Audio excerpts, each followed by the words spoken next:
I really enjoyed our conversation on Friday. Like seriously. Likewise. Yeah. Big time. Yeah. It was a bit strange because I haven't really sort of connected with anyone on that level for quite a while.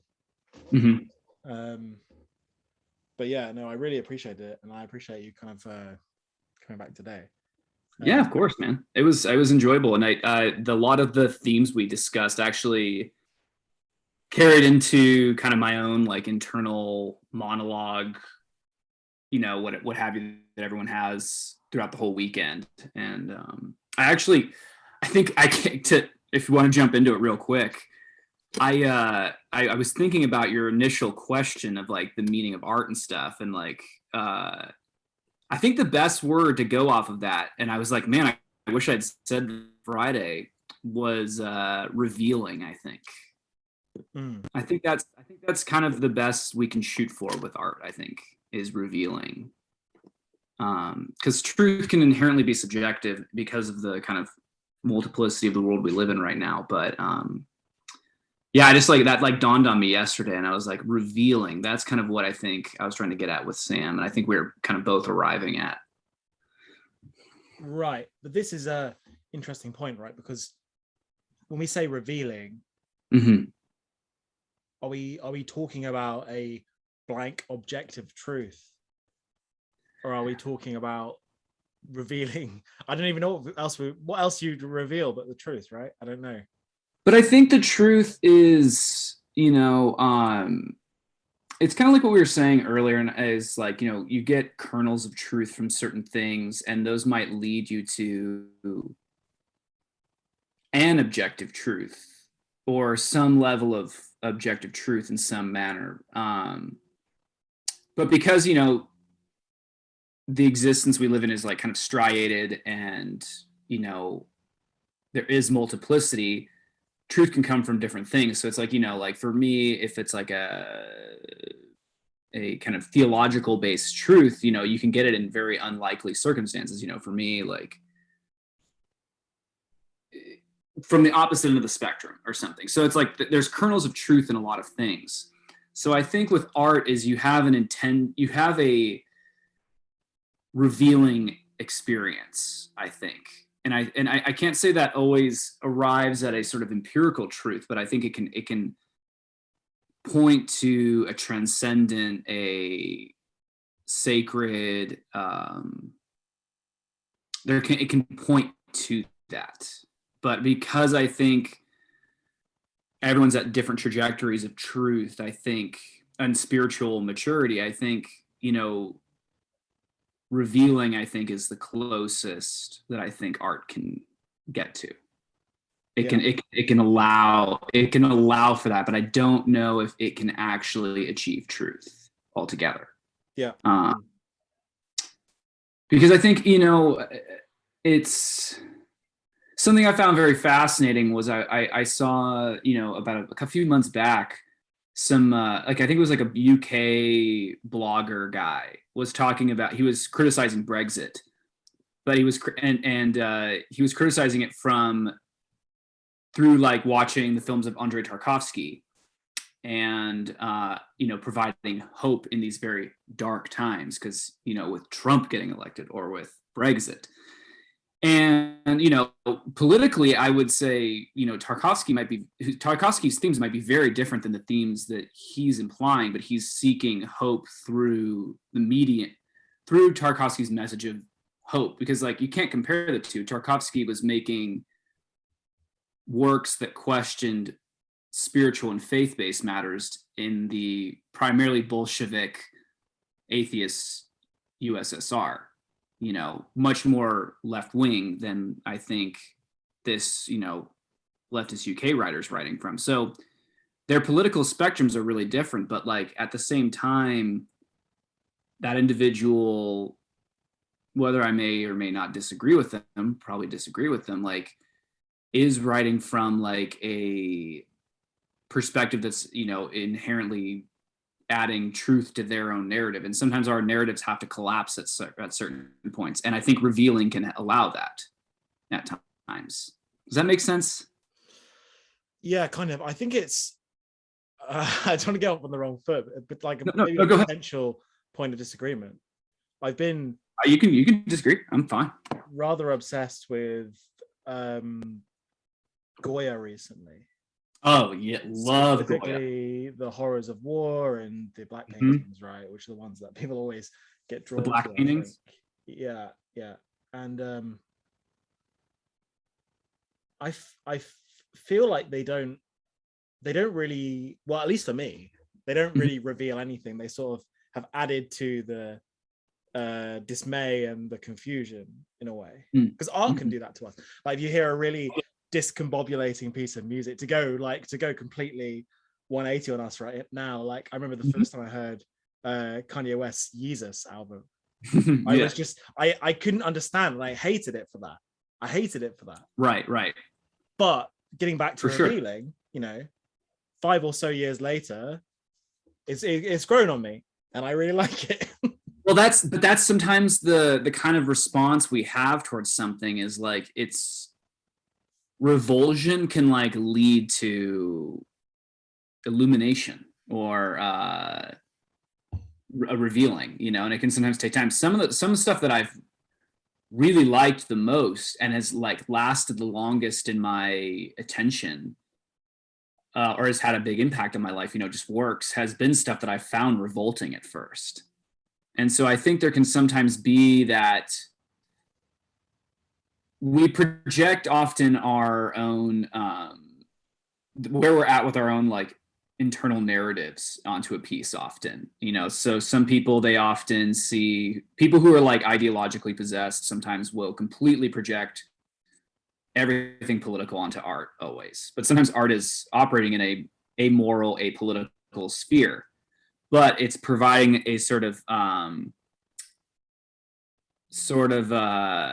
feedback in that way. So it's like this, like when I was saying, like this like left-wing like UK like blogger was like looking to Tarkovsky, and I was like, in a lot of ways Tarkovsky's work is more about traditionalism and the spirit and stuff, which is not always occupied in the spectrum of the progress-oriented mindset, which is more rational and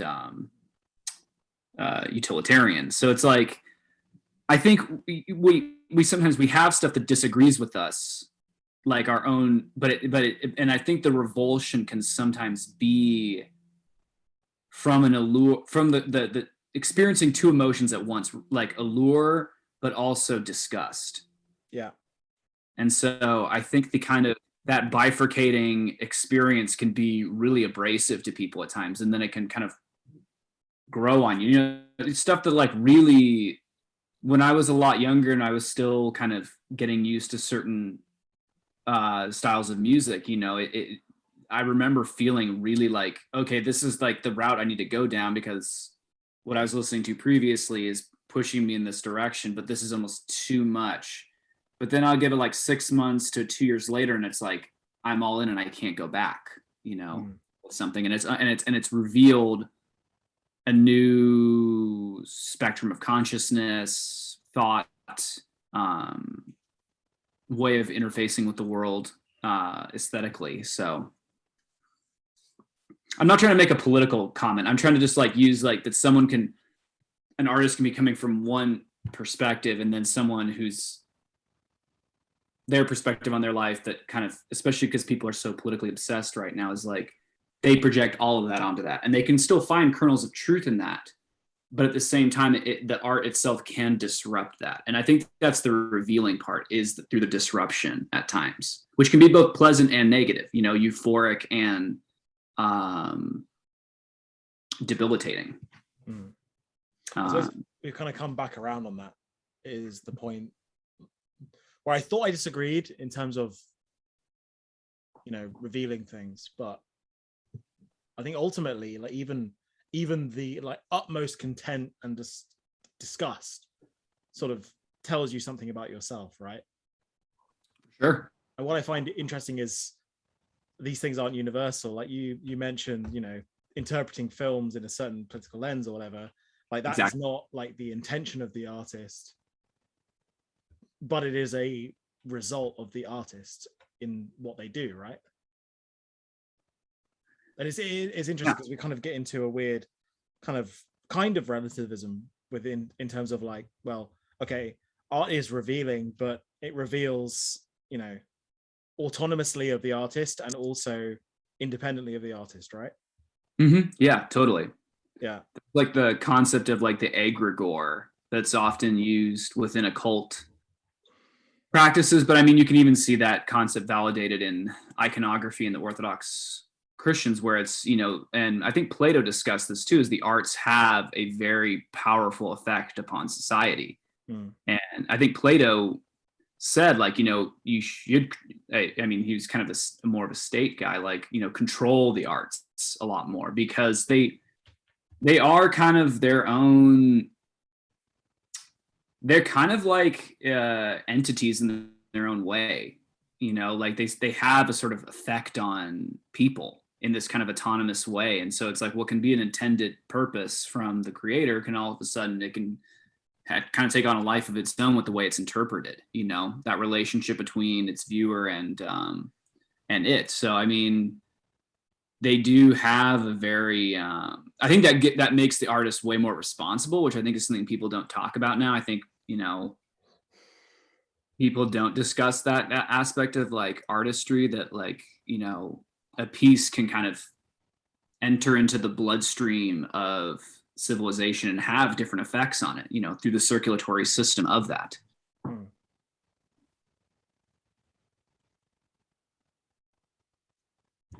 Yeah, I suppose in a way they don't, but in some other ways they potentially do, right? Because you hear all this hubbub about, you know, certain figures like inciting certain groups, right? And, you know, a lot of the people who normally get blamed, one example being Alex Jones, is I actually consider him more of a performance artist than I do a political figure. 100%. Yeah. I mean, he's hilarious and funny, and like, yeah, I mean, I think my friend Barrett Avner on his Contain podcast has pointed that out too. It's like Alex Jones is a performance artist in a lot of ways. And like, if you view his work through that lens, then I think you start to see that, like, I think, you know, you have, I mean, in America, we have Puritanism. I mean, I think that's kind of what this country was founded upon, is Puritanism. So it's like, I think that changes sides, you know, Christian Puritanism versus now we have the kind of neoliberal Puritanism. And, you know, that offense, like the kind of sacred jester, you know, I've kind of heard this term tossed around between kind of the online groups that I frequent and I'm friends with. And like, you know, Kanye, you can kind of look at as a sacred jester as well. Like, it's kind of like poking fun at stuff. And it's kind of it's like the idiot with truth, you know. The Idiot by Dostoevsky comes to mind too. It's like the kind of like brilliance of like just and Bataille talks about this too. I mean, I think Bataille would probably fall into this category as well, of like the kind of it's like an expenditure without reserve, and kind of like you can see Alex Jones in that. Like, there's this like extreme humor in it at the same time, like, while at the same time he is factually reporting on a lot of stuff, you know. And so I think I think you can kind of see this lens of where the comedian stands. And I'm not particular. I'm like, I can be funny with my friends. Like, I don't think I make particularly like, I don't think I've ever made anything particularly like humorous in terms of like my own like work.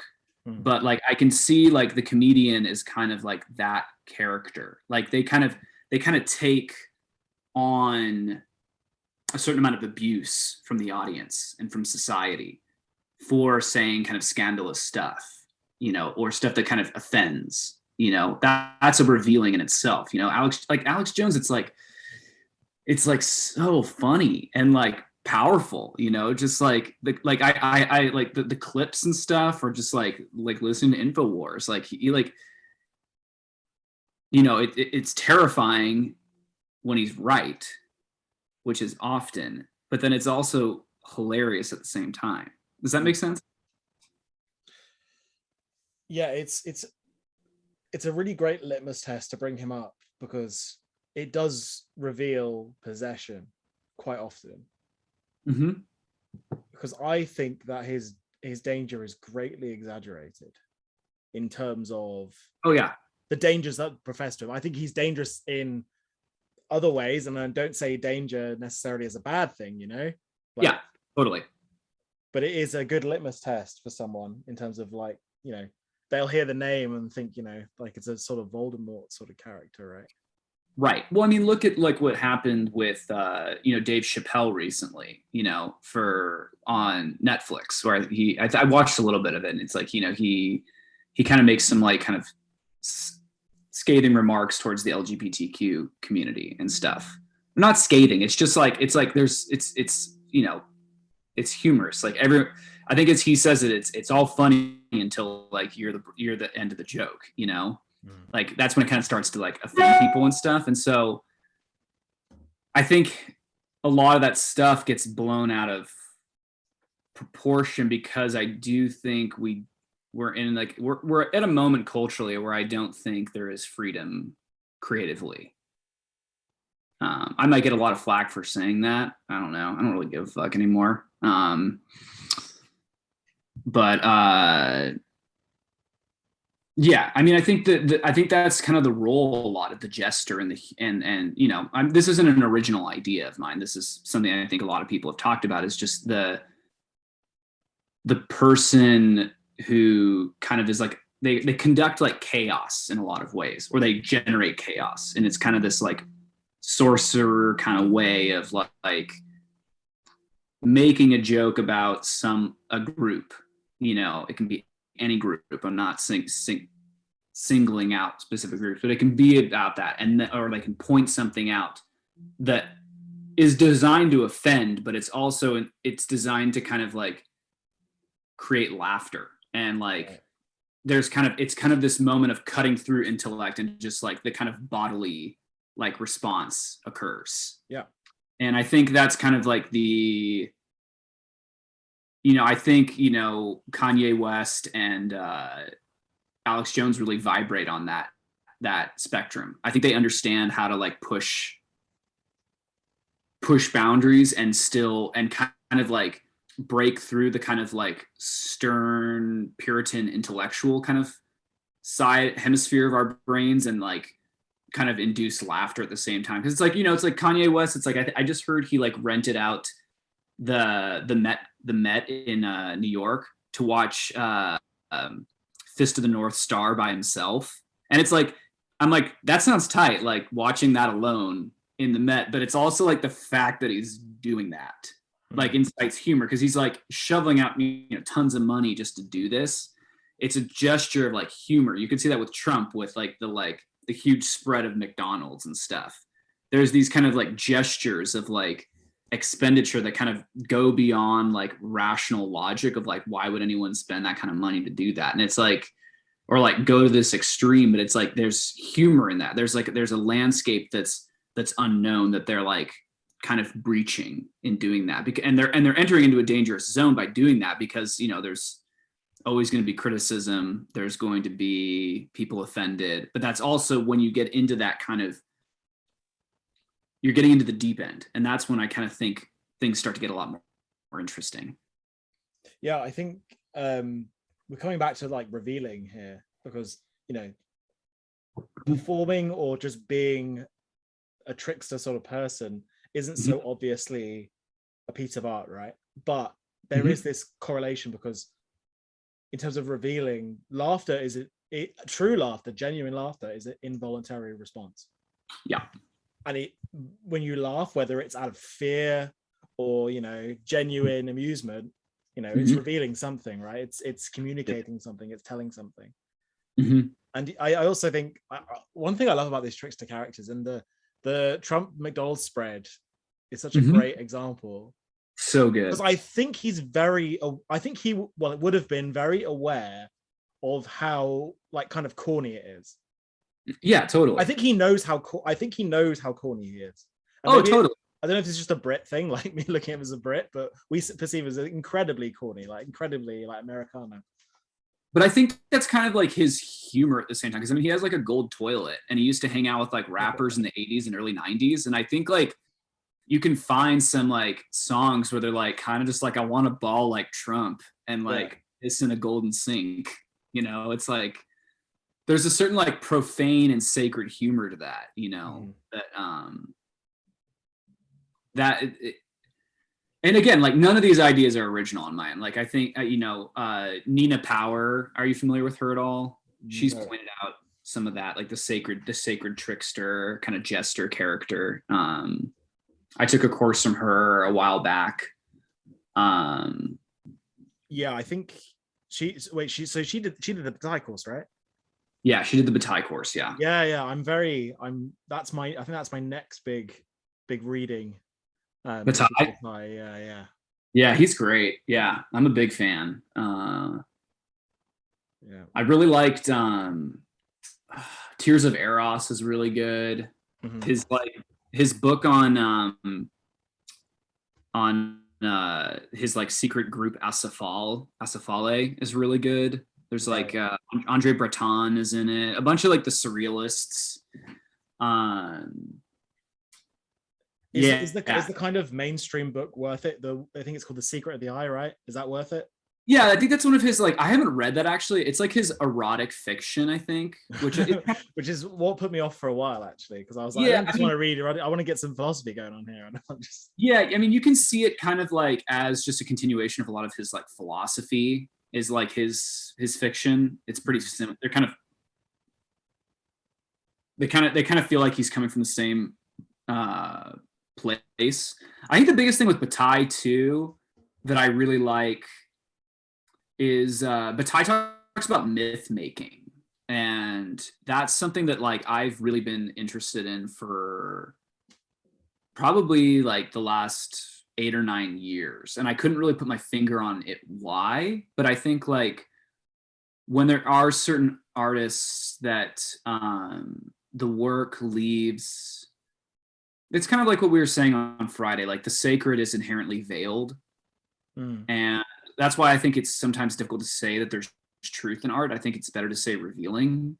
I think when myth kind of goes past art itself, and I think that's the part where mystery comes in. I think that's when the really kind of magical stuff starts happening, is around myth.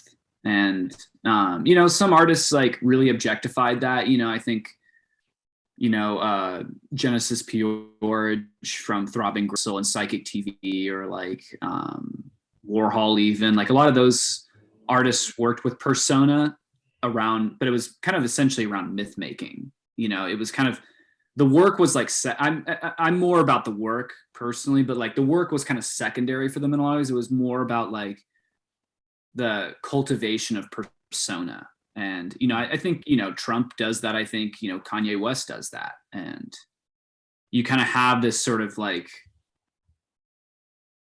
it leaves you guessing and wondering, you know, and kind of that's where like the kind of fictional theory, like kind of just things spring off from it, you know. I think that's kind of the other byproduct of work, is the kind of effervescing kind of ether of myth, if that makes sense. Like it's kind of it's this immaterial thing that springs forward from the work itself. And I think Bataille understood that really well with myth making, you know, especially with Asafala, where it was like engineered to kind of be mysterious. Like they meet and they're kind of doing something vaguely pagan rites, like they were contemplating a human sacrifice, and one person had even volunteered, but like no one could bring themselves to do it. And like, so whether or not that happened, he's generating kind of myth, which I think is what drives Hollywood and drives a lot of, you know, the culture industry in general, is myth. You know, that's kind of myth, and a lot of like the cheaper version of that is like gossip, you know, like it creates the kind of subtle chaos or something that kind of is pooling out or something. Yeah, so you mentioned a couple times that you're sort of theologically minded. Yeah. Mm-hmm.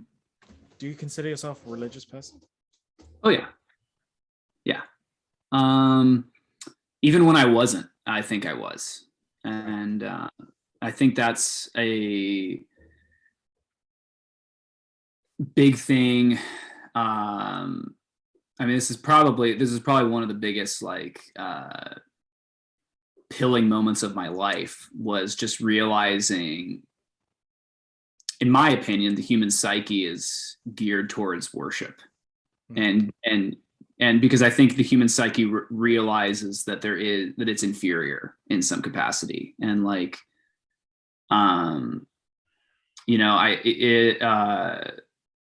worship of career, worship of monetary gains, worship of public notoriety.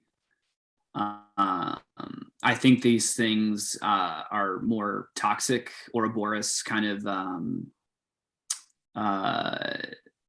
headspaces to be in. So I think for me, like with I would say now we're just getting into more of the personal life territory, but that's okay. For me, when I was living in Los Angeles, I moved out about a year and a half ago now. There was a period of time where I lived in a haunted apartment for about 2 years, and it was pretty intense. It was next to a freeway. It was like in Chinatown. Wait. So, as much as I want to hear your answer to the original question, No, we need to talk about the haunted apartment. This is way more interesting. What? Oh, well, yeah. I mean, explain from the beginning. What the fuck? Yeah. I had a friend.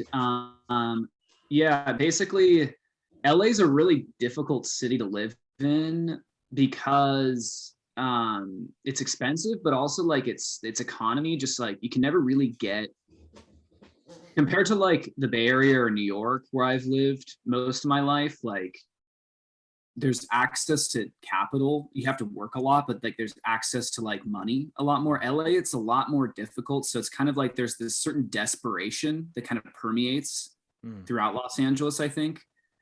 It's more of a gig economy. It's very difficult to kind of, I didn't get a full-time job there until I was there for like 3 years. And so yeah, I was like in a situation where I needed to move out of my previous apartment, and a room opened up in this apartment closer to downtown in Chinatown, which is one of the older neighborhoods in LA.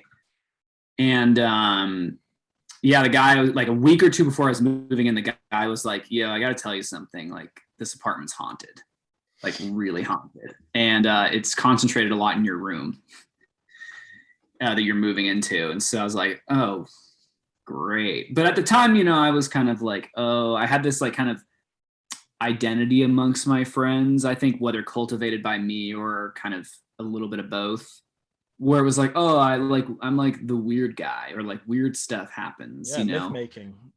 Yeah, exactly. And so I thought it was kind of humorous, but it got kind of dark for a while, like later on, when I got a lot more theologically minded, haunted apartments means more demonic presence. And there would just be times where I would kind of like have this wave of just like really depressing, dark, dismal feelings coming over me. Doors would slam for no reason. Apparently, before I moved in, a table had flipped. And like one night, I had the presence of like something sitting on my chest when I was trying to fall asleep, and it was really frightening. And I heard it like scream across my room. Really frightening stuff. I eventually had a roommate. It was concentrated apparently downstairs in our, we had like this like washing machine kind of room at the bottom of the unit. It was like a condo kind of shaped. It was a very old apartment, but it was very like narrow and like 3.5 stories. So there was like this like below parking level, like a room and washing machine kind of like room and I had a roommate down there, and when I'd go down there, I would just get this really, really sinking feeling, like really, really uncomfortable, terrifying feeling. And every roommate I had to live down there kind of had something off with them. And like, I eventually had one roommate relapse on heroin and OD and stuff. And like, I kind of felt like him living down there had a lot to do with that. Like it's hard to explain now because I'm not trying to make this like a therapy session or like a certain like a personal expose, because I try to keep my personal life somewhat under wraps. But like, I think for me, recognizing that like there's some level of like parallel world going on to our own. And like I was kind of into a lot of that stuff, you know, like I would go to this Theosophical Society, I think Theosophical or Philosophical, the Los Angeles Theosophical Society in I can't even remember any neighborhood names anymore. Los Feliz. It was in Los Feliz. And you know, they would have like lectures on like Aldous and Julian Huxley and like kind of all those like druggy, esoteric, occultist kind of guys that have really, really sketchy politics. Like when you really like read them, you realize they're like huge eugenicists and like, you know, kind of dark stuff.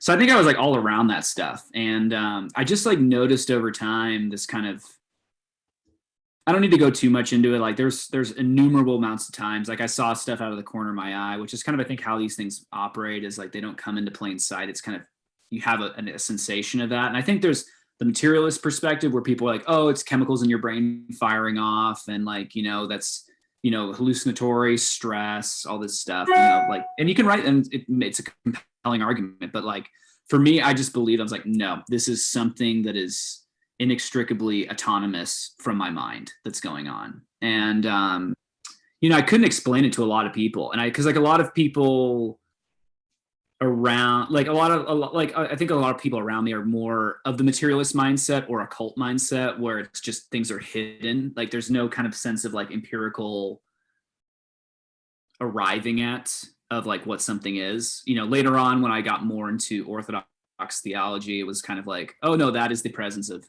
demons usually. And this is the behavioral characteristics. And there's this whole outlining of these things in a very rational, empirical way. And yeah, I mean, I think, you know, places like feed on energy and stuff. I've had that experience a couple of times in my life where I felt like I've walked into a place that has a certain amount of like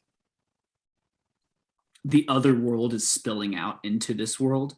You know, I think David Lynch is a really good example of a artist and filmmaker who intrinsically understands that. You know, like I rewatched like Fire Walk with Me recently, and it was like, yeah, you see the kind of the Black Lodge entities are constantly in the town of Twin Peaks, and they're kind of like puppet masters. They're moving stuff around and affecting things, and like I truly believe that's the world we live in, actually, and that's faith based. You know, yeah, around that's kind of the haunted, that's the kind of quick and dirty of the haunted apartment. A lot of other kind of stuff happened. I lived there for 2 years, but it's more like when you're living in that kind of stuff, it's like a low vibrational, depressing kind of thing. It's like, oh, I live in this like creepy apartment, you know, like I remember the last night I lived there, I was like, I came home after playing a show in downtown, and it was like maybe like 1 a.m, and this girl was like in my living room, and she was like, I was like, who are you? And she was like, I'm a friend of this new roommate who's taking your room, but they're doing a seance downstairs, and it's like, there's something really wrong with your apartment. She's like, I heard like footsteps outside the seance, and I was like, I'm out of here. I was like, fuck this.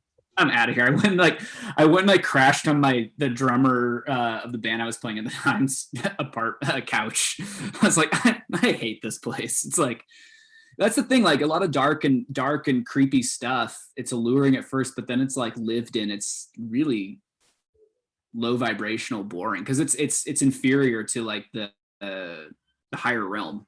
You know, it's an inferior realm, but it has a lot of, you know, sway in this realm. And that's kind of maybe more of my leaning towards the kind of the Christian narrative. but yeah, like around that time, just like I realized, people just like worship stuff. People worship their identity, what they're known for. Careers, I had plenty of them myself. I still do. I still struggle with that. It's like, being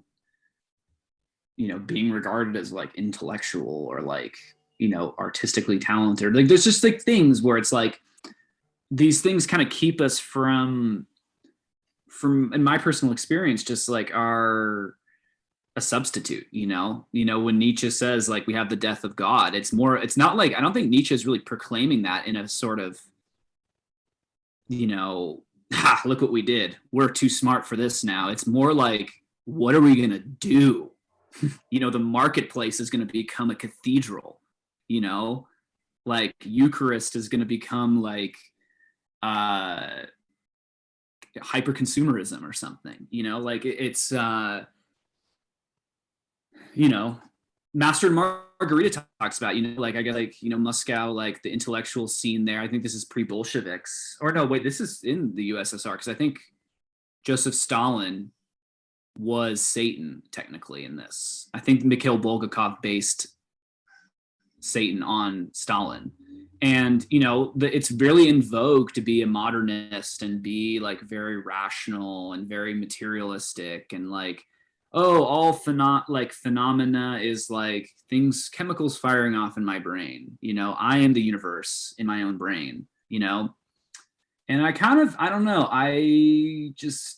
I'm very reluctant of that.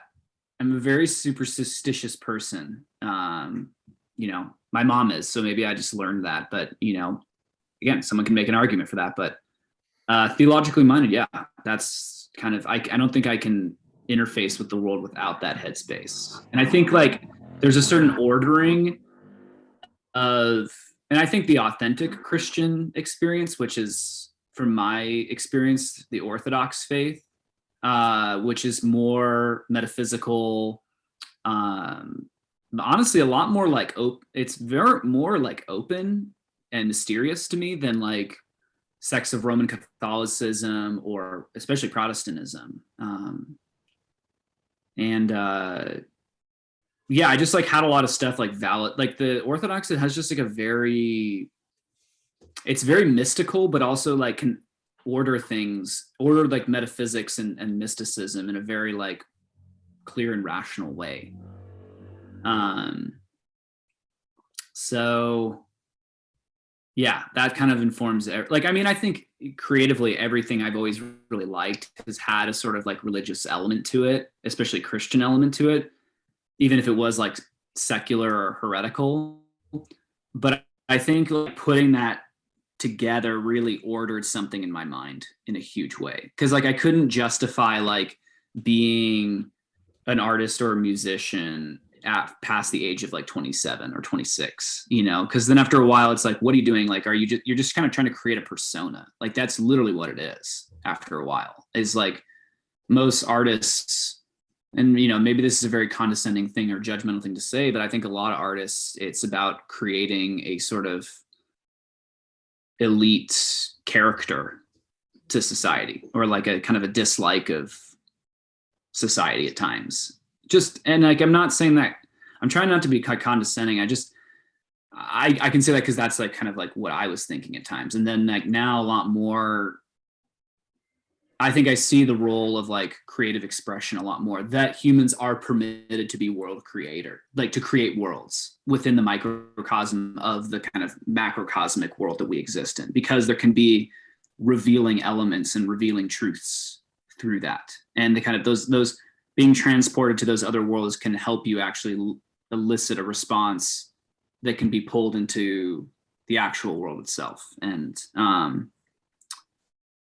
yeah, I just think for like, I can't convince someone, like, oh, I lived in a haunted apartment and that made me believe God is real. Like like that, that kind of argument, it's like someone just be like, okay, like you're a lunatic, it's just more like that's faith. That is my personal experience. And, sorry if I'm going on a long tangent. Yeah, I think maybe it'd be interesting to talk about kind of that sort of epistemological prejudice, because as someone who has definitely wrestled with the idea of faith, but I think, you know, whose logic always brings them back to, like you said, that very ultra materialist thing. When you say like, you know, the haunted apartment or whatever, sort of makes me think like, oh, is this going to be an interesting conversation, or are we going to start talking about star signs and all this sort of shit that I kind of fuck that shit. No, but you know what I mean, right? It does kind of bring up that like prejudice in my mind, like what sort of conversation am I going to enter into here? How much am I going to have to pretend to agree or whatever, right? But it's really interesting because I think that the sort of death of God and the gap that leaves and the gap that inevitably gets filled is almost, in my experience and kind of just logically, is almost like a universal law. Exactly. And the tricky thing, I mean, I think Nietzsche said this in one of his letters to his sister, I think, where he was saying that if you want to live like in contentment, then have faith, 100%.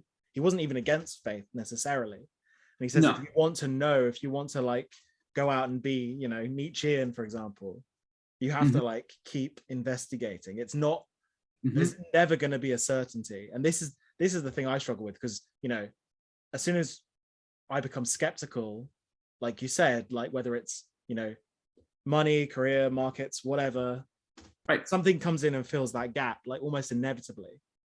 Yeah. And what I've realized, and I don't know, I'd be interested to hear your opinion on this, is much like the materialist opinion of consciousness, which is, you know, oh, it's just an epiphenomenon or whatever, right? Like it just chemicals going off in your brain or whatever, which is, I think, really funny because it breaks the materialist law of energy conversation. Like like nothing could be an epiphenomenon in energy like conversion. It doesn't make any sense, right? Yeah, that's by the by, right? But the other thing I noticed was that we are, as much as I believe that metaphysics is opinion, as much as religion is opinion. Sure. Yeah. I think that despite the fact that it is technically entirely subjective what your metaphysical outlook is, you can, you know, you can believe anything. You can believe that, you know, that unicorns are real, as opposed to, you know, Jesus Christ was the Son of God, all this sort of stuff. Right. Your metaphysical belief, I believe, has a downstream effect on the way you act. I agree. As someone who's written a lot about ethics, I think that's really quite important. And it's bizarre. And as a selfish person, I thought about this recently, and I don't know, I'd be like interested to hear your thought on it. Because again, like I said, I've struggled with faith because I find it very difficult in a sort of Nietzschean sense to say, no, this is my belief, this is the Son of God, all that sort of stuff. Because, you know, I dig into these things, for example, with Christ, for example, and I, you know, find him to be, again, something I've written about quite a lot, which is I find him to be quite, he gaslights the disciples. He's, you know, he's extolling all this meekness, despite the fact that he's, you know, placing himself on a pedestal, not an unjust pedestal if he's telling the truth, right? But, you know what I'm saying. I find it very difficult to pin myself to one metaphysical belief, but I do think it's one of the most important things because, you know, it's before anything. And it has a downstream effect on the way we act. So again, I'd like to hear your opinion on this, but selfishly, my ideal world is me being the way I am and everyone else being Christian. I really like Christians and I like the way they act. Same sort of. I like that. Yeah, that's cool. It's kind of like how I like being. I think I like being Christian and living in the Bay Area. Right. Yeah. Yeah, there's not many. Yeah.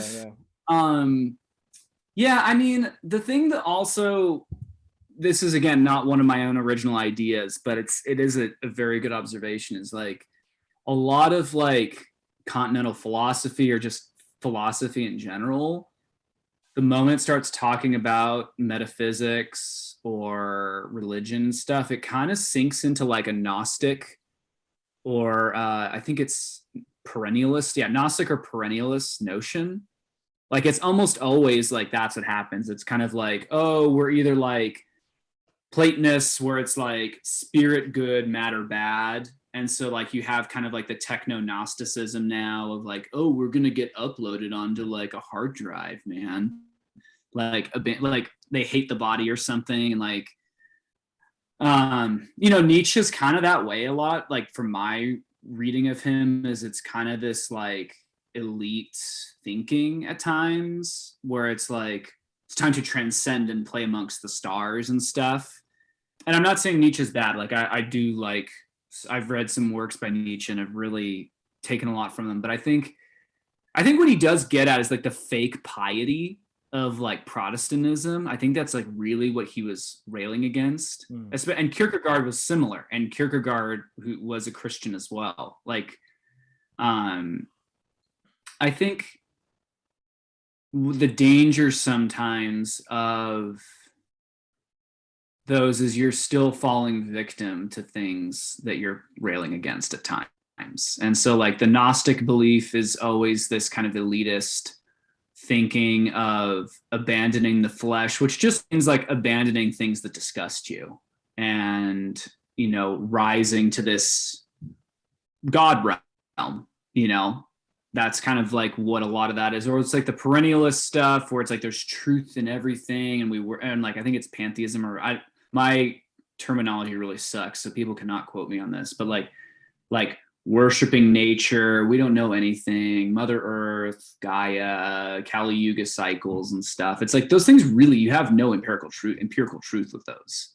You know, it's like, because when you relativize everything, it just creates chaos and nihilism. So there's actually no real functioning to that system on a very like practical scale. And it's like, you know, I have a lot of critiques of the Christian church. I would say, you know, I'm not the hugest fan of Protestantism in a big way. I have to see it as kind of a liberal globalist project in its own way that kind of like destroys beauty. I think that's what Roman Catholicism. Land kind of said that follows on from what you were saying about Nietzsche. Yeah. Land kind of says that Protestantism is like a very distinct sect of like, no, sorry, wokeism is a very distinct sect of Protestantism. Yeah, that's total. I totally pull that influence from Land. Like it's like Protestantism is kind of this, and then it's not surprising that like wokeism is like a final arrival of the Protestant Reformation and such. You know, it's hyper Christianity. You know, I think Girard even noted that too. And, you know, Roman Catholicism, I even have kind of some issues with, but I think the more I've investigated the Orthodox, it seems to me like that was the original model of Christianity. And, you know, you can kind of see that like a lot of Eastern religions kind of took from it in a lot of ways. Some of like the breathing techniques of like the hesychasm and like,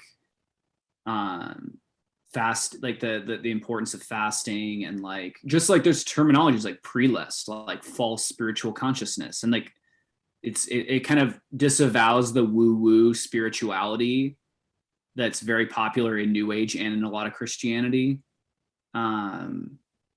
So I think, I mean, I'm definitely someone who takes issue with Christianity, even being someone who identifies with the narrative, you know, like it has like a sort of, you can see Protestantism as like a very liberal globalist Enlightenment project, you know, which is something I'm not particularly like too keen on. I mean, I just think it's, you know, we worship, humans are inherently worship-based creatures. People will worship their romantic partner. They'll worship the state. They'll worship a president or presidents. They'll worship narratives. And I think it's you're trying to fill an immaterial void with a material void. And I think it's just like trying to put like the wrong kind of gasoline in a car, you know? Like it's a false way of ordering one's spirit and psyche in a lot of ways. And I just recognized for me after a while that like I had this very crumbling ego that was like falling apart internally, but externally was very much like, you know, like well liked and played in bands and like, you know, but like internally just miserable, you know? And so it's like, it's kind of like, I was like, I've worked so hard to like attain these things. Why am I like unhappy? You know, am I just not grateful enough? Am I just like, and I think a lot of it sometimes is just that reorienting the lens. And, you know, I think just like, not to sound like a materialist, because I don't think we should do something always just because it benefits us, but like my life just like improved like 500%, you know, like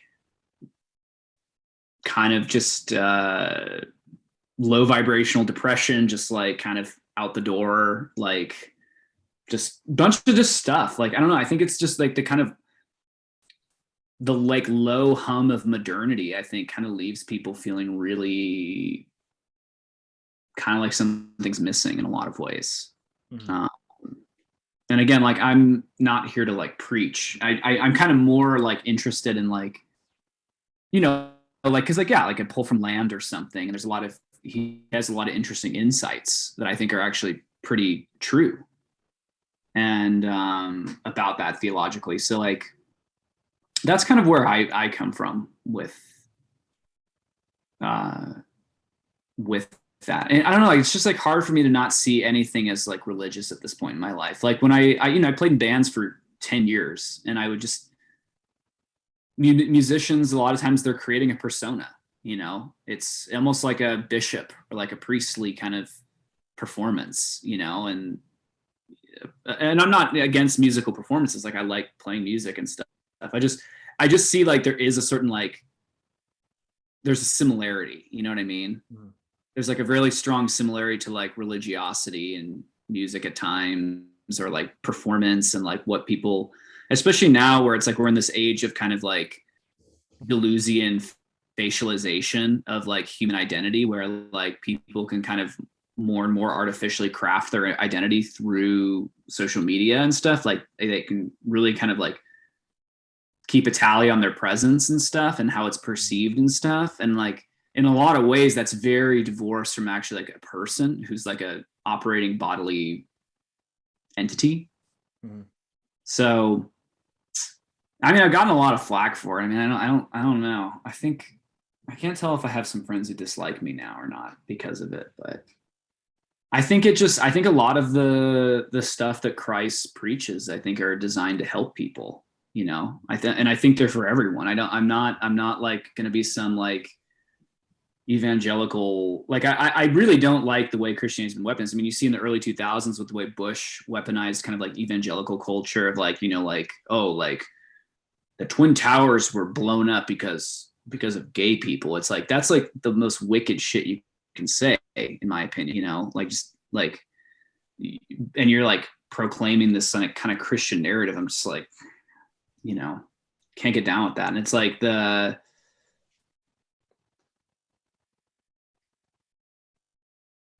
don't know. I think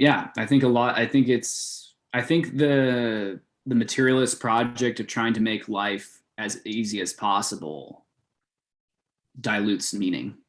That's just my personal opinion. Yeah. You know, everything that's made my life meaningful has come with strife. And like, you know, there's a little bit of terror that comes from that, you know, like, you know, and I think often I put art as a sort of religious narrative for me. So it's like I justified, you know, being 28 or 29, working in a warehouse with black mold, like, you know, 13-hour days, like I'm an artist, you know, I'm like I'm doing the work, you know, and this is my asceticism, you know, I'm working like really hard jobs, even though I'm kind of a pansy. And like, you know something's worthwhile if you're hungry, right? Yeah, exactly. I mean, I just think, you know, and maybe I sound arrogant saying that, you know, like someone could say you're not suffering enough, so you can like, you know, you can't say that. But I think there is meaning to difficulty. And I think that we can't quantify why, but it is, you know? Yeah.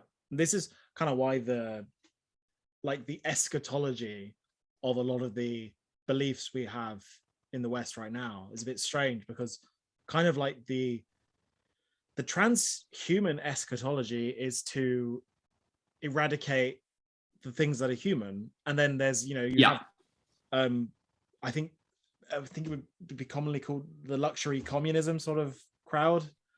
Yeah, totally. Crowd, yeah. Right? They're kind of out that crowd a lot. The opposite of what you're talking about, which is kind of like the obliteration of strife, like strife not being a thing. Yeah, exactly. This again, it sounds so counterintuitive, but I really agree with you. Like, can you imagine a world where there's no desire, there's no strife? Exactly. I mean, it's so bizarre to think about it, because materially speaking, it's a paradise. Exactly. Materially speaking, it's a paradise. Mm-hmm. But I can't imagine any worse place to be. Yeah. Like, not only will I be like, so unfulfilled in a non-material way, but I'd be really bored. Yeah, it's extreme boredom. Yeah. Yeah, I mean, that's kind of Dostoevsky in Brothers Karamazov is, I mean, I can't remember when Brothers Karamazov was written, but I think it's early 1900s. It's like, I think he's kind of warning the West about what's coming, is the kind of the eradication of strife. And like, you can't justify why it is, but it's, you said that better than I could, like, that something would be lost. And I think that's I think sacrifice, this is the part where I really agree with Bataille a lot, is I think just if anything that is meaningful requires sacrifice. And I think that is just that is kind of the way I live my life. And I think that's the way I view the Christian, in my opinion, Orthodox life, is that anything meaningful comes with sacrifice, and that we can't have a cake and eat it. That's not the world we live in. And I don't think we will ever arrive at that world. Utopia has been tried before, and, there's been disastrous consequences because of it. And, I'm not here or there to blame, like, why, if we're like in a decadent society, or if we're like, spoiled or whatnot. Like, it's more like, I think if you don't believe in God, you can't justify why the world has inequality, or why there is like strife. And I'm not one to answer these huge questions. I'm really not like, I like read philosophy, and like, I don't really consider myself the most intellectual person. Like, art for me is more intuitive, and like, it kind of arrives in that realm. But like, I think the most meaningful art to me that I've always had like incredible experiences with this stuff is I've spent tons of time with and sacrificed long periods of my time of time really spending with it, and it's like, versus the kind of materialist culture we're more in now, which is more fast food oriented. It's more like quick kind of immaterial experiences. And, that's a very Landian concept, with the acceleration of things is, I think you lose the kind of quantitative element to something. And I think the quantitative only comes with sacrifice. Or no, qualitative, quality, not quantity. I think something that, and this can also be kind of Platonic in a way of, we were one, then there was multiplicity. So there was unity, and now it's in multiplicity, and multiplicity keeps cloning itself. So we're further and further from some sort of nexus or zenith or source. And, I think there's kernels of truth in a lot of other things. I mean,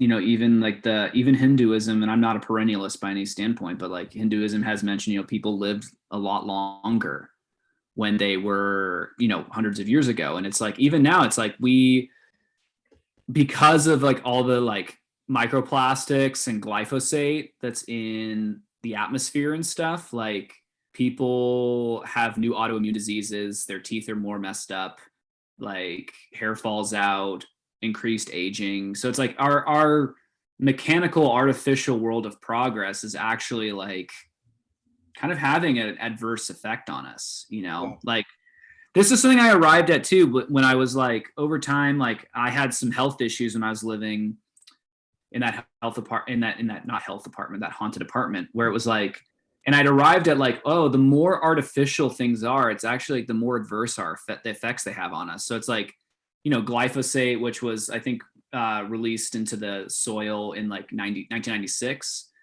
There's a higher increase in autism and ADHD and mental illness amongst children. Yeah. So those things are also correlated with the higher average age of having children as well. Exactly. And another consequence of our supposed liberation, right? Yeah, our supposed liberation is actually kind of engendering a new system of control in a lot of ways. And I think that's just this inherent this is something we're inheriting from kind of the French Revolution, Promethean idealism, is like, I can do things on my own. I am a radical, like, I can be a god, and it's like, I can save myself through technology or something. And it's like, I'm not trying to like disagree with people. I mean, I am, but I'm not trying to also just be like preachy or something. I'm just saying, like, look at the world we live in. Is it actually more advanced? When you look at like indigenous tribes from like other countries several hundred years ago, before we had industrialization reach them, and they had like perfect teeth, like aged much better, like, and they were just eating local food and stuff, versus like our kind of digitized, globalized, like artificial environment where we're not even eating food from a local source. It's like, I don't know. And this isn't a left or right thing on mine. It's more of a traditionalist outlook. I just think there was unity, and then I think we're kind of further and further pulling away from it, I think. Again, it sounds esoteric, but it's strange. Like, even as someone who would consider myself not like a believer in any explicit faith, I would say, I can see the insight, because it's very clear from history. Every time that we've tried to play God, and that's literally or figuratively, however you want to see it, it always ends up in bloodshed. It always does. Always ends up in bloodshed. I'm not like a believer. I don't even need to believe to think this, right? Yeah. And every time that you have these utopian visions, I get tense, because I'm like, where are we going with this? What's the end game here? What's the eschatological like belief behind this, right? Yeah, exactly. I mean, it's and again, like, I try to engage people like not in a way of like preaching to them. It's more just like from a perspective, it's like, would we not see our hubris that we have now? Like we're going to like make this perfect system. We're going to play God. We have control over our destiny and stuff. And it's like, look what's happening, or like, look how that's failed in the past, So did you want to get on to another question? Kind of. Or we can keep going with this. Either way, either's fine with me. No, I'm kind of curious how we got here, right? Because as far as I can gather, you seem to subscribe to Orthodox, right? Yeah, generally. I'm still in the process of converting, but right. So, to me, it's philosophically the most sound. Okay. From a lot of extensive research. Yeah. Because you mentioned you had some like religious family. Like, what's the journey? Because this is the best way.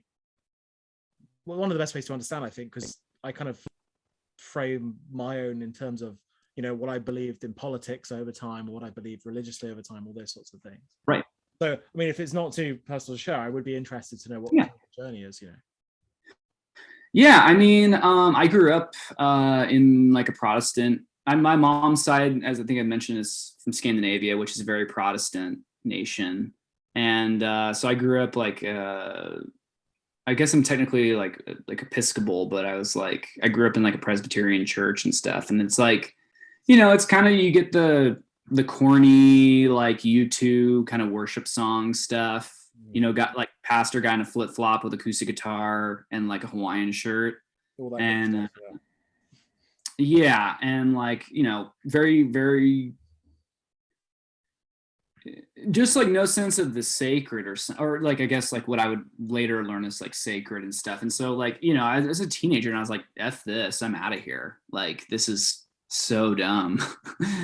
And which is like not hard. I mean, it's like, I think Protestantism just kind of vibrates on this very low frequency of like rationalism, practicality, and like, yeah, it's like a cult of rationalism. And I think they almost like, I feel like they don't even like believe in demons and stuff. It got, and this is where I really see the wokeism coming through, because Protestantism, and it's really, and I have friends who really, really good people, but they're almost like too nice. But and I think it might be by virtue of their Protestantism, because they almost advocate for a forgiveness for the demons, or forgiveness for Satan himself, right? And it's like, maybe it's my rightism coming out, but I'm like, you know, that's a bit too far. No, yeah, I mean, it's inherently, I mean, the funny thing that people don't talk about is like a lot of the like Protestant sects, which it gets associated with the American right, is actually a very theologically left-wing system. And yeah, I think it's very easy to read the Gospels in that way, I think. And completely. people really underestimate how easy it is to read them that way. Yeah, and I think they threw, and like what I would later learn with the papacy split, which happened with the Roman Catholics and the Eastern Orthodox, is that there was a certain amount of abandoning these kind of more ritual, esoteric, not esoteric, because it's not esoteric, it's just more mystical elements of the belief system, and like kind of where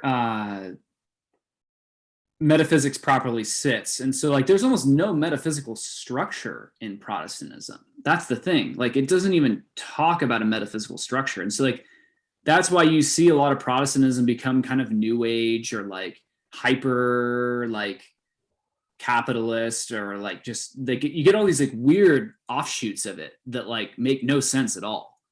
And so, you know, a lot of that, you know, was Luther's split with the Roman Catholics, and you know, Catholicism had really fallen to a very degraded level. And I'm not going to spare it any sort of criticism, because it doesn't, the average person knows that. And you know, I think in a lot of ways you had Rome, and this is the positive end of Christianity on a very practical materialist standpoint, is like a lot of great cultural achievement has happened under a Christian empire. You know, like that's usually when civilizations are flourishing.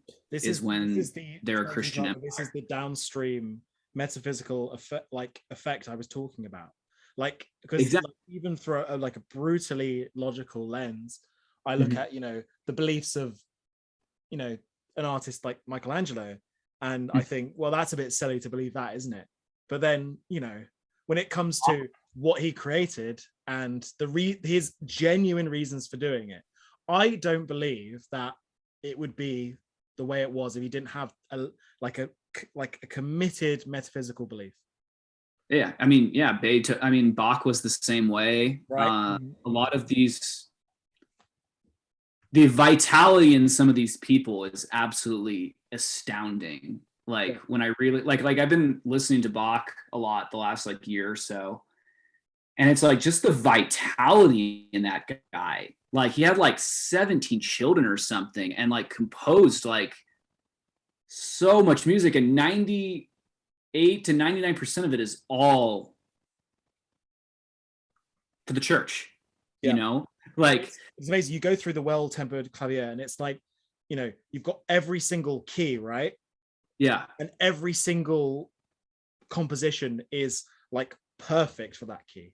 Oh, like, yeah. Like, oh my God. Like it's like, I mean, I brought up my you know, I brought up Kanye West and that sort of stuff, but like the level of artistry when it comes to that, which is like, you know, examining the frequencies of which we can hear, and then thinking, okay, what's the best sound I can make in each of these? Right. And he's like, and there's a certain metaphysical structure to it suddenly where it's like, how is this actually affecting someone on a spiritual plane or something? And those are written for worship. Those Rome songs are written for worship.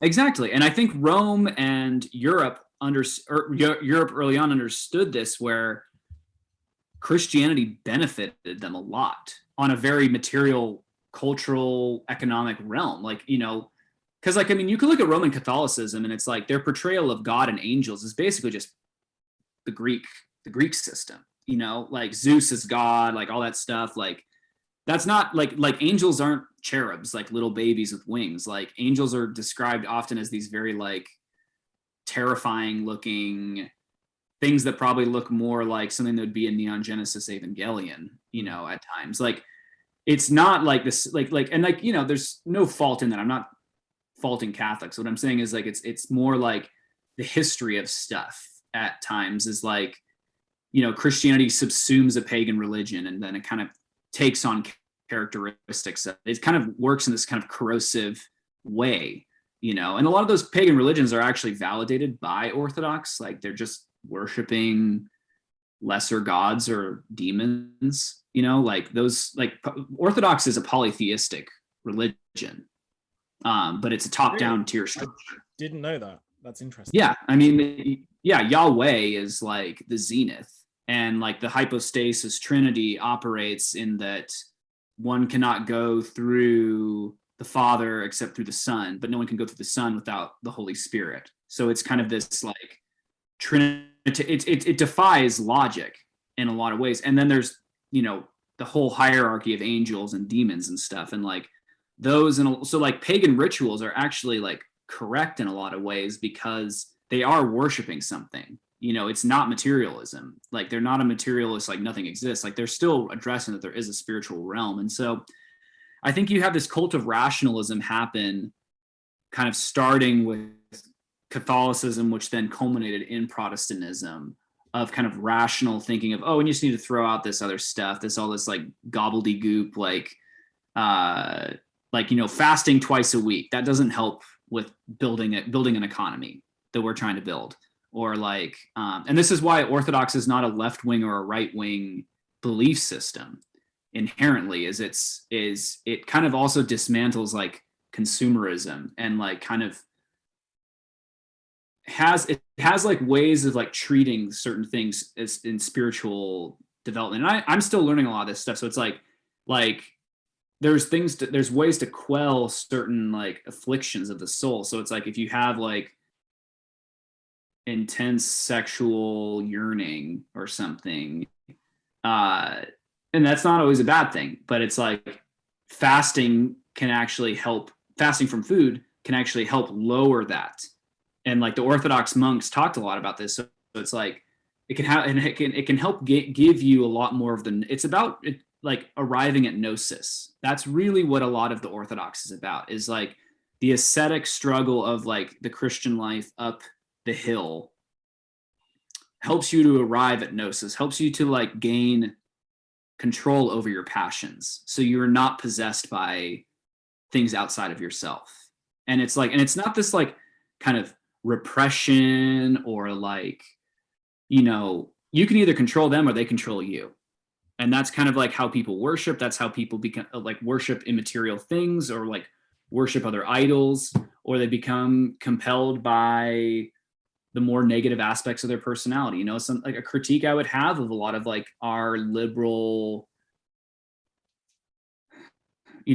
emancipatory world is like, men not behaving well. It's like a lot of the like crap we have in the world socially kind of came from like men not behaving well, and like, behaving on their worst impulses.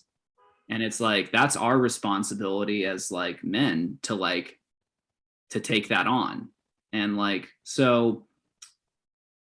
Can you give me an example of that? Like what's a good example? Yeah. So like you could look at like the cancellation, like the Me Too movement a lot, like that's had some really rippling effects. Right. On our behavior of the worst of, which reflects on a group of people, right? Exactly. And it's like, you know, that's like men behaving at like their worst, you know, instead of perhaps trying to quell those passions or those impulses or those kind of violent tendencies. It's not this like, you know, what we now have the dark end of that is where we have the progressive left wanting to like completely eradicate masculinity altogether, because that's not going to solve our problem. Like having this conspiracy theory that like maleness is like some sort of like demonic entity that needs to be like eradicated through pharmaceuticals or like cultural engineering. I don't think that's the issue, because I think the issue is more sin and is more of how do we like, and you know, a lot of early Christian teaching taught how to like quell that kind of impulse. Like humans were not like doing everything you want isn't always good, you know. This is one thing that I kind of understand about the faith systems, the traditional faith systems, is although I'm not someone who subscribes to them, I respect them for at least being coherent, like, and cohesive. Like there is a cohesive like Christian life to be lived. When it comes to this leftist or woke stuff, it doesn't really make any sense, because you have on one hand, you know, the condemning of the righteous condemning of, you know, weird coercions in terms of, you know, what was going on with this Me Too stuff, but then also an admiration for things like sex work. Exactly. It's not the same thing. It doesn't add up to a cohesive model, because you're encouraging the negative side while condemning it at the same time. And it's like, I mean, you can look at what pornography has done to psychologically to generations, but I would say online pornography has done to like a generation of men, you know. And it's like they like, you know, I think it would have been Ted Bundy. I think 3 days before he was sentenced to death, he said literally, and I wouldn't trust that guy because, you know, he's definitely a con man who murdered people. But like, you know, he was saying like the biggest thing that messed me up was pornography. And it's like, it doesn't take like, it's like, and he's where we can before the modern hyper pornography, I would say. Yeah, but the hyper pornography is like, even now it's like, look at the world we're kind of creating now, you know. It's like we have like a 2 + 2 = 3 kind of situation where it's like glorifying sex work, but at the same time, like, who are the main people who are buying sex work? Straight dudes, you know. And like then like we, you know, have this kind of like cancellation culture that operates like a police system.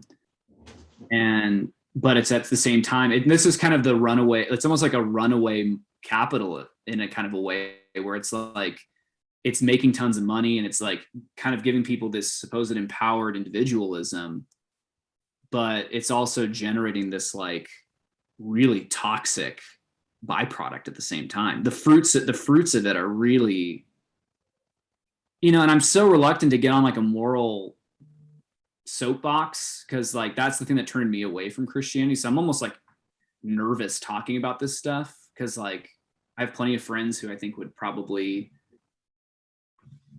give me a lot of negative feedback. But it's, I mean, logically speaking, I mean, you really have to like tackle those things head on. Do you think good and evil exist?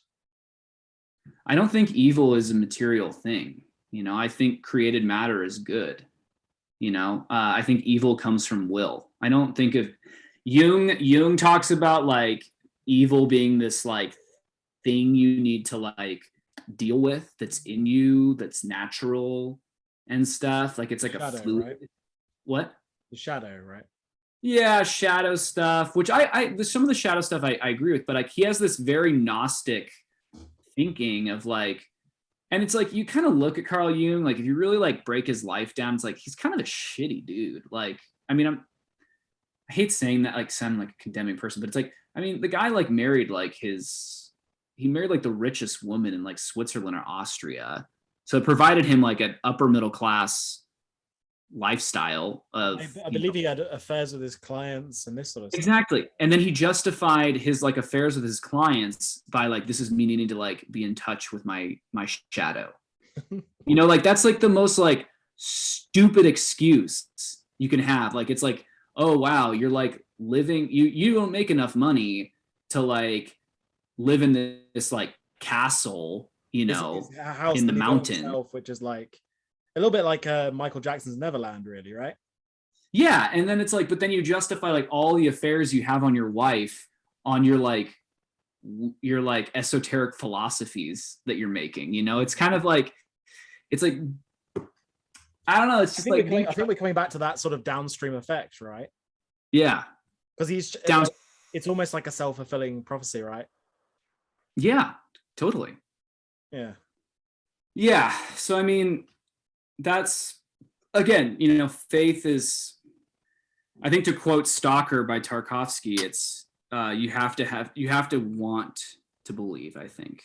I agree. Yeah. And that's a different part of the psyche. I think that's a different thing. I think for me, I'd reached such a low point in my life that that's where I went to. And I think, if I hadn't, had that, I probably wouldn't have done that. Yeah. But I think it's really similar. And again, you might disagree with me on this. I think it's very similar to people, because obviously the whole religion thing is struggling with axioms, I think, with like basic things, like axiomatic things you believe that guide your life, that guide the way you want to be, guide like your ideal. And I think it's very similar to when someone's sort of missing things because of the abuse of a substance, right? Because I feel like someone who is going to either quit a substance or reduce a substance that's affecting their life in a negative way, they have to want to do it. And it's weird to think. Yeah, you have to want to do it. They have to, unless you're going to imprison them. I mean, you can make a million excuses and blame your star sign for why you behave a certain way, and I think there's sometimes just you have to. That's such an Aries thing to say. I'm not an Aries though. I don't know. I just randomly. Yeah. Oh yeah. I don't know. No. I don't know when you were born, man. Yeah. No, I mean, it's just it's funny we've gotten into like a theological conversation because this was intended to be about art, but I mean, I guess the two are inextricable. But we agree that they're very similar things. Yeah, I think I completely agree and believe they are. I think you can't really separate the two. That's why I'm more inclined to talk about that than over, I don't know, nerdier stuff about like art or something. Like, what guitar do you play, or like how do you draw, or like I don't know. Yeah, I just think the authentic Orthodox Christian perspective really asks the difficult questions, I think. And I think that's more what I'm interested in my life right now is the facing that directly, I think. Yeah. Do you have another question? Yeah, no, it's been really interesting to kind of hear about your specifics on faith stuff. Kind of just wondering, otherwise, like, what do you think your spiciest belief is? My spiciest belief? Like your most controversial thing that you think for sure is true or false, I guess.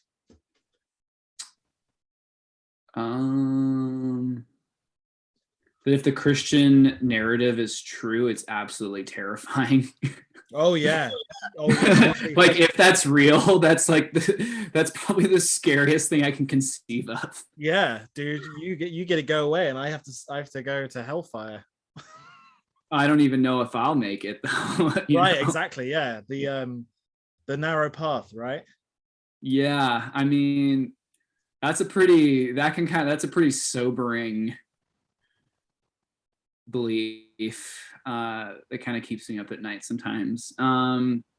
Yeah, no, I agree. I agree. I mean, I don't know if like a spicy take would be like if I could say something that would offend people, like, you know, I don't know if the motives of my heart in saying that would be like even like aligned with my beliefs. Like if I want to say something that's like, you know, I could say something like women are inferior to men, or like, which I don't really believe. It's like, it's more like I like just saying something for the intent of like of trickery or like being based or something. Like Yeah. I don't know if that really hits the chord deep enough. I think for me it's like if Christ is real, if that whole thing is real, then it's really terrifying. And it's yeah, that's kind of the biggest one I have. I mean, I have like some like aesthetic preferences, but like I don't really think of that as yeah. I don't know. Maybe Heidegger's right. Only a God can save us. Yeah, that was a great response. I wasn't expecting actually. Does it sort of bring to mind a meme I wanted to mention earlier, which is like the difference between the biblical angels and the angels in Renaissance art, which is like Oh the yeah. angels is like, you know, rings and 1,000 eyes and all this sort of stuff, and then you've got the Renaissance angels, which are like, I'm a baby. Yeah, exactly. And I think that's the issue we run into in the West of like our perception of Christianity is it's like this like neutered, like kind of like wimpy pious religion. And it's like really like, man, like especially like the Old Testament, there's some crazy stuff in there, you know, like the seraphim are like described as these like fiery flying snakes. So I'm just like imagining like Quetzalcoatl or something, and like yeah, I don't know, just the like in the apocryphic texts, like that, you know, a certain hierarchy of angels like bred with humans and created like hybrids that are still alive and stuff. And that those hybrids like might be like what people think of like as cryptozoological encounters and stuff. Like it's just like there's so much bizarre stuff in there, and it's like it's a really real. It's like it's terrifying. It's like a bigger horror. It's like more of a horror movie than like I don't know, like the Human Centipede or something. Yeah, I think that's kind of where my readings of the Gospels and some of the stuff I included in my book kind of falls short a little bit, because it's definitely a reading of, you know, it with Jesus being the lamb, right? And there's actually parts in even in the Gospels where, you know, Jesus is the lion, right? He's Yeah. he kind of is the Kanye West. You know what I'm saying? Like goes into the temple and tips the tables over. That's a very Kanye West thing to do, I think. It's both things at once, and I think our brains cannot like rationally pick apart that, you know. It's like when uh Isaiah is like describing his visions and stuff, it's like he's trying to describe something that's beyond our conception. So it's like a three-headed, it's like an angel that's like has four heads of like a human, a ram, a lion, and like an eagle, but it's like at the same time it's like moving, and it's like shining like brass and stuff. It's like it's just I think it's stuff that's beyond our conception. Then you have people be like, it's UFOs, man. It's like, but it's also kind of like, you like imagine yourself, right, having a vision in the night or something and trying to explain it to someone in the morning, right? It's kind of like trying to explain a dream to someone, right? yeah, exactly. It's like you can't tap into what that realm actually is, because it's beyond like the conception of this realm. And it's like, and on the alien note, I mean, it's like the Orthodox Christians just have the view that like alien encounters are just demonic encounters. Like if you really look at like, there's a book called Orthodoxy and the Religion of the Future by this monk named Seraphim Rose, and he's like pretty well known like on the West Coast, because he was kind of involved in like the counterculture, like the punk scenes and stuff. Like he had like he's affiliated with this like press called Death to the World that like basically they were like Orthodox Christians appealing to like metal musicians and punks, because like a lot of the aesthetics of Orthodox are kind of dark like that. It's like there's skulls and like kind of esoteric looking stuff.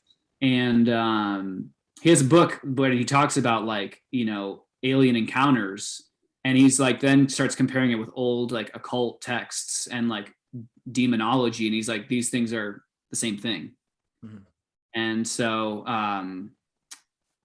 yeah, that's just like this like very rational answer that fits very soundly with me on that.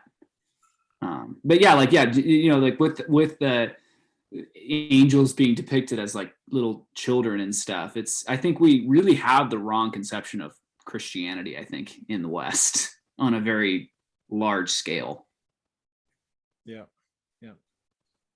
This is this strange thing that sort of came about as some research I did for a book that I might write, but I've sort of put on hold for now. Is that my theory is that, especially looking at what is like actually written in the scripture, a lot of our Western conceptions of, you know, what heaven or hell might look like, that sort of thing, they don't really come from the scriptures. They come from extra sources. Like they come from like I think that the depiction of hell that we have in our heads like primarily comes from Dante. Yeah, totally. It's totally from the depiction we have of the Garden of Eden, which is like 6 lines or something in Genesis, but right. Milton decided to make it like an entire like epic poem. I think it mostly comes from there. I really do.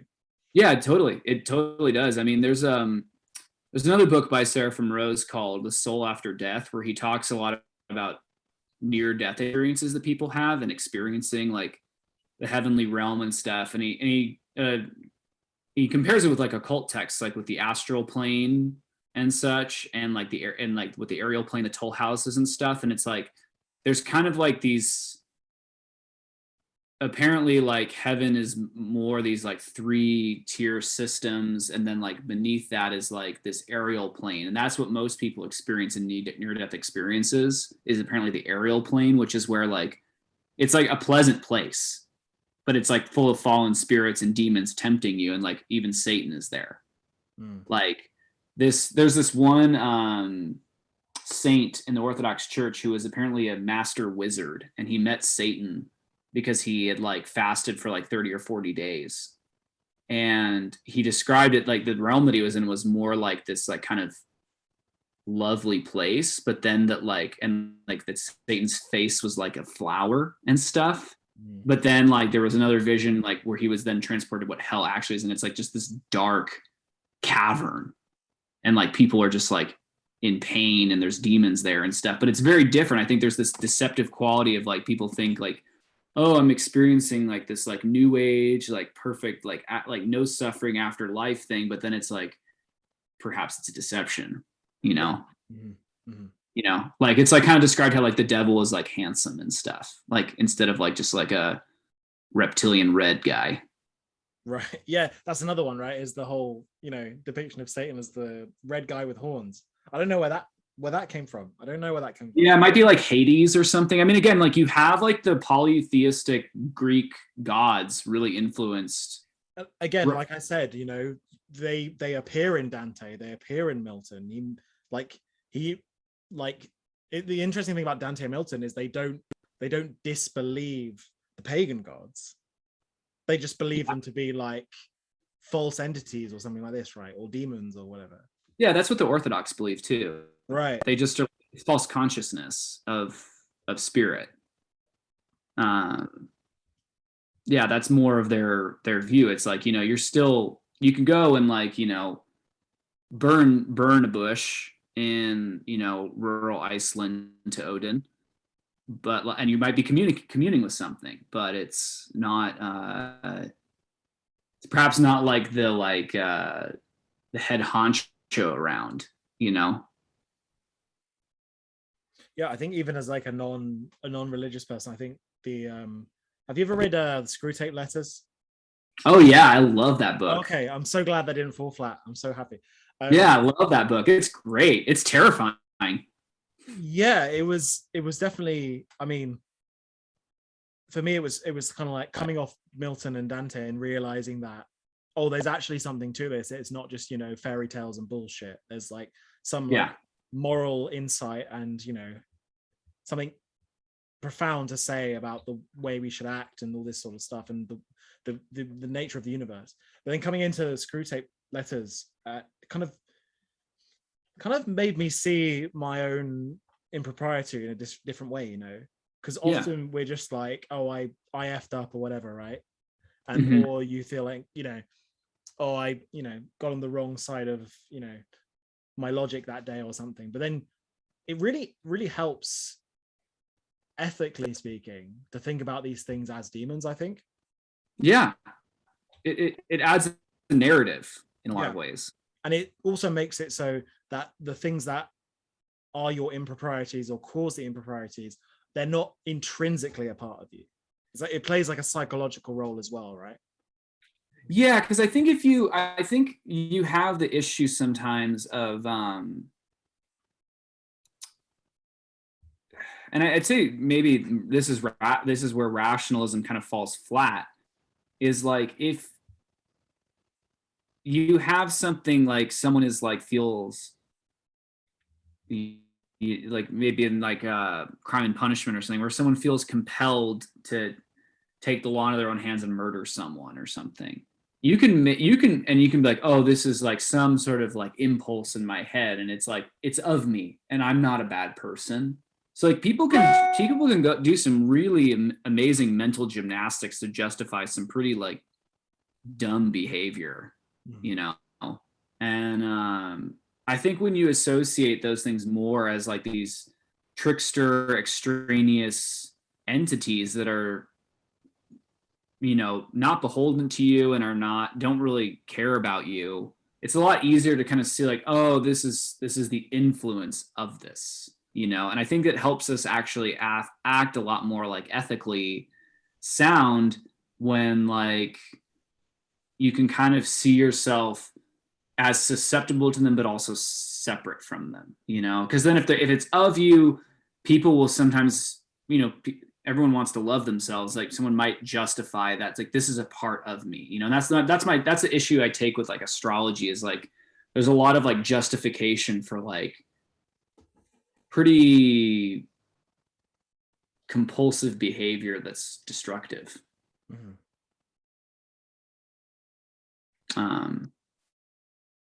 Yeah.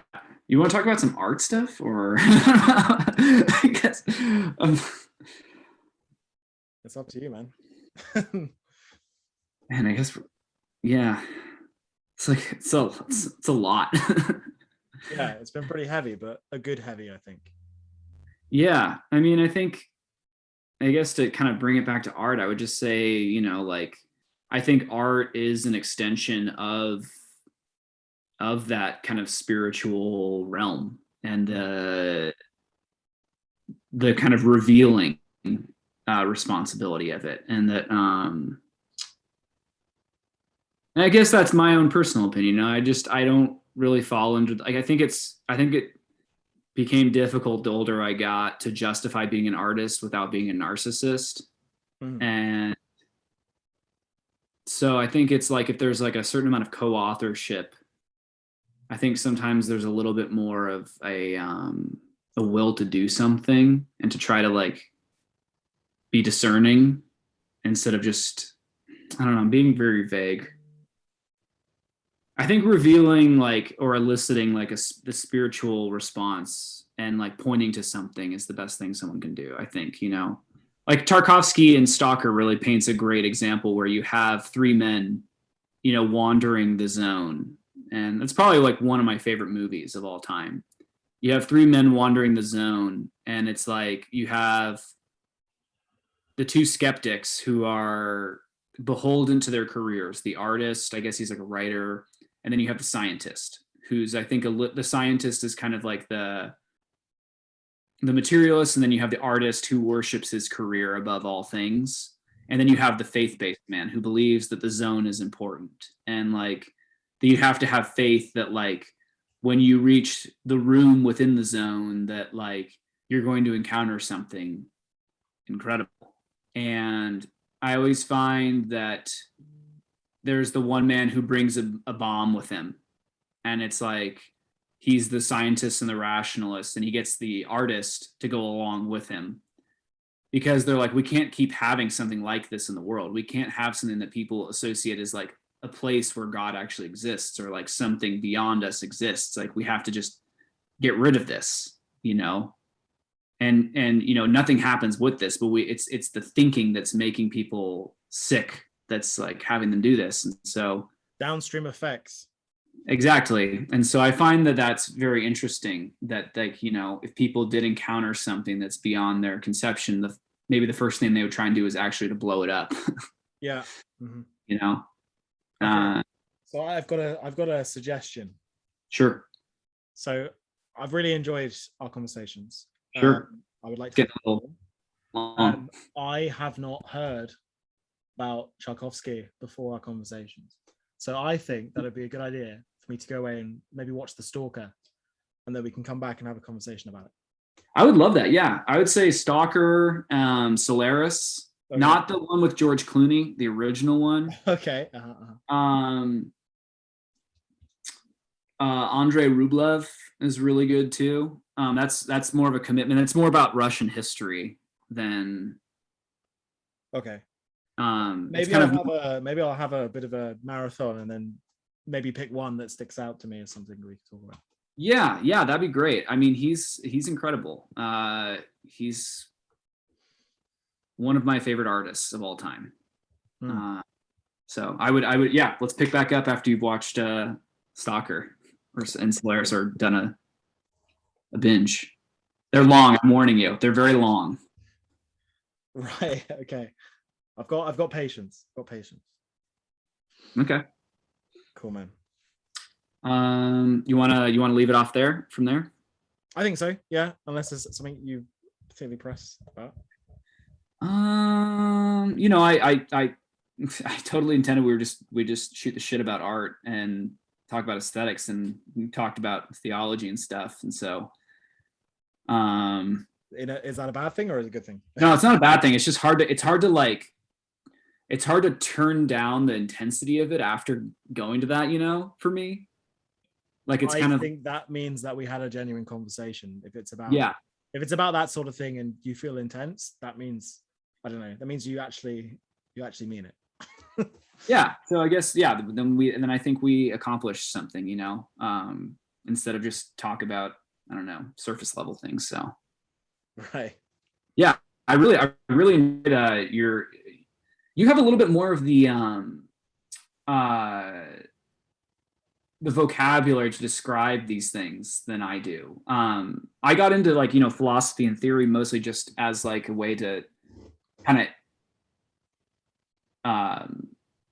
of cast light on ideas that I was just having as an artist and stuff. Like I wasn't really, I read like Kierkegaard a long time ago and like Nietzsche, but not like as in depth. And so it's cool to hear like your responses a lot that are just like exactly what I'm trying. I'd have to spend like 20 sentences, you know, getting around. I really like that. And I really value that ability that you have. Absolute pleasure today, man.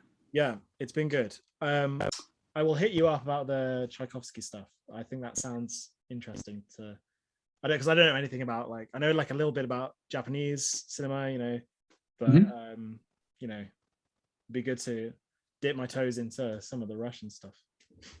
He's incredible, and you see kind of a lot of his. I found it very funny that or interesting that he was very into Japanese cinema as well, which is what my introduction. Well, not my introduction, but like that was like where I, in terms of cinema, was really a big cinehead or cinephile, and so it's funny that I see, you know, Hiroshi Teshigahara, Kurosawa as some of Tarkovsky's favorites, and that there was this kind of overlap between that aesthetically, and yeah, I think Tarkovsky's cinema has a lot in common with a lot of the more existential Japanese cinema of the 60s and 70s, for sure. That's good to hear. I'm a big Kurosawa fan myself. Yeah, he and Kurosawa were pretty good friends, and I believe Kurosawa watched Solaris with Tarkovsky once, and I think afterwards Tarkovsky leaned over and he goes, "What'd you think?" And he goes, "It's terrifying." So, yeah, it's pretty cool. I'm a big fan of both of them. Nice, cool. Well, have a good rest of your day. All right. You as well, man. Hit me up for the Tarkovsky. We'll pick it back up. Sounds good, man. All right. Later, bud.